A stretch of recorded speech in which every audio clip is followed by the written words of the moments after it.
give us some options that maybe fans don't know about, or I don't know about, they could be looking to upgrade that bullpen. Well, I mean, they're going to have a lot of different options on the bullpen side, especially when you look at there's 7 or 8 teams at least right now that are ready to do some type of deal, I'd say, in the next couple of weeks. And then you'll probably have another 4 or 5 as we get closer to the trade deadline at the end of July, early August. So here are a couple guys that some we've mentioned, some we haven't. But Ian Kennedy, of course, he just got the save today and can do either the 8th or the 9th. David Bednar is a guy that nobody really talks about that I think could be the next kind of Clay Holmes-like type of guy that the Pirates have. He's been closing for the Pirates. Diego Castillo, I brought him up last week.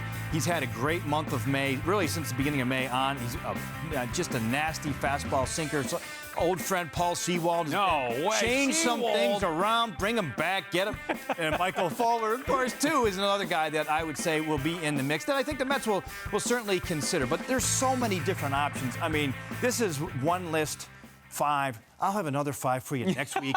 And then the week after, I'll have 10 more. So by the time, there'll be about 20 guys that they're choosing from, which is, it's okay, because you're not going to have to give up maybe as much as you used to for a reliever. I think you give up like a bottom of the, let's say, maybe not number 9 or number 10 type prospect. You don't Let's not go down that road. You don't give up anybody for anyone. But that is true. What do they want, Mauricio? Here you go. Give me an arm that can get some out. Do you like any names from there? I like Bednar. I mean, I think Jim hit it right on the head, right? I mean, this is a Pirates team that's not very good, but they put a lot on his shoulders, and they really ask a lot from him, and he pitches to it. He takes the ball. I think that would be a steal if the Mets could possibly get a guy like him. I mean, Paul Sewald. I mean, enough with the Paul Sewald. I mean, when they were here in town, I mean, really, like he's blaming the Mets for everything that, I mean, they gave up on him too soon. I mean, enough with Paul Sewald. Stay the hell out in Seattle, please. Would be a nice story maybe for a reunion with Sewald. Hey, look, if you can get outs, I don't care who you are. Were you here, you're booing the fans or not, get some big outs. How about the starting rotation, Jim? Now we know they're loaded there, but there's obviously injury concerns, health concerns. What would be some arms that maybe they could add So there? it's a lesser of a concern, but if Bassett keeps pitching the way he did, like we were talking about earlier, and,